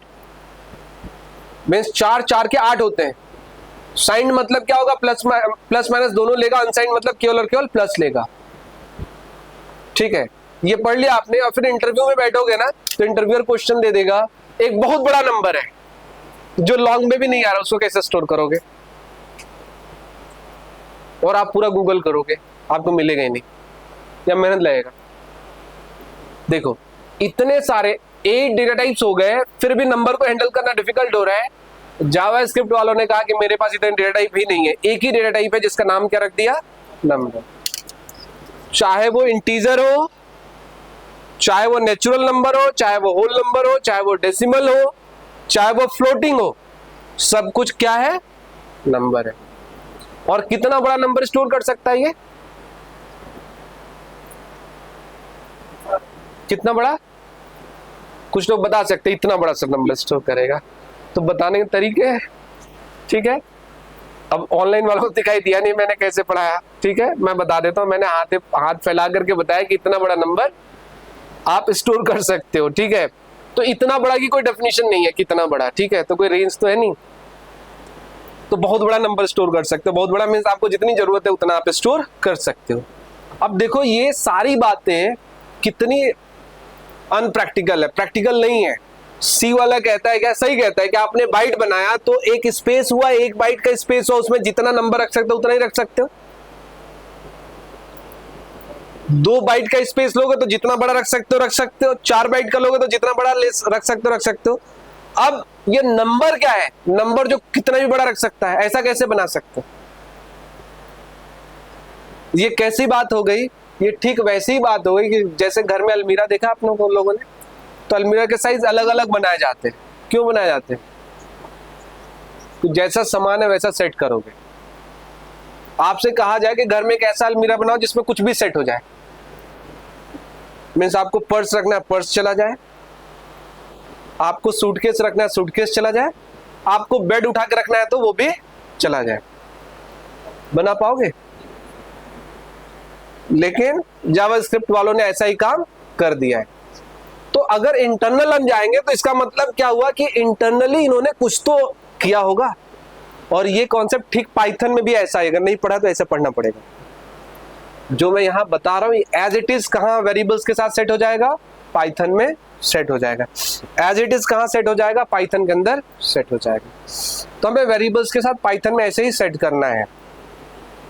तो इन्होंने कोई सिस्टम बनाया होगा, वो सिस्टम हमें पढ़ना है और वेरिएबल्स को अलग पढ़ना है। वेरिएबल्स के टाइप्स को पढ़ना है, वैल्यू टाइप वेरिएबल्स क्या होते हैं, रेफरेंस टाइप वेरिएबल्स क्या होते हैं। जावास्क्रिप्ट पढ़ रहे हो, पाइथन पढ़ो तो किस टाइप के वेरिएबल्स पढ़ते हो। यही जो थोड़े से कॉन्सेप्ट्स है ना, इनको एक जगह आप जैसे ही गैदर करोगे आप देखो इंटेलिजेंट हो गए। तो अगला इंटेलिजेंट बनाने का हम कल से स्टार्ट करेंगे। ठीक है, आज मुझे कहीं जाना है, थोड़ा सा अर्जेंट आ गया, तो और थोड़ा ऑनलाइन को भी प्रॉब्लम हो रही है। तो ये बातें समझ में आई आप लोग को? कुछ लोग लेट ज्वाइन किए थे तो कोई बात नहीं, कल हम पढ़ेंगे।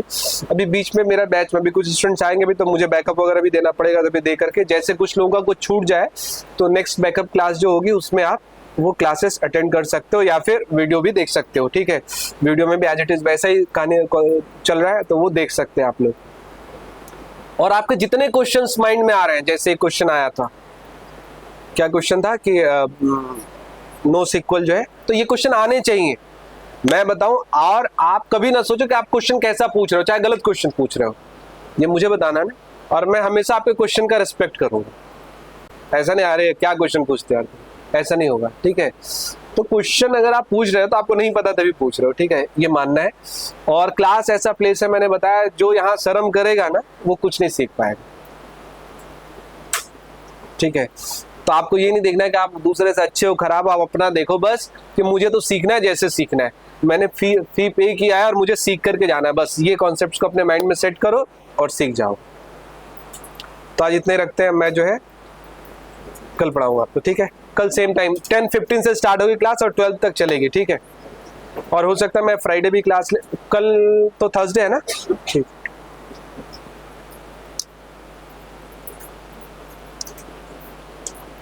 कल वेरिएबल्स मैं आगे डिटेल में बताऊंगा, ठीक है। थोड़ा कुछ इधर ऑनलाइन स्टूडेंट्स को कम ज्यादा, और कल एक ही प्लेटफॉर्म से पढ़ाऊंगा तो हो सकता है चीजें थोड़ी बेटर रहे, ठीक है। तो आज इतना ही रहने देते हैं, कल पढ़ते हैं।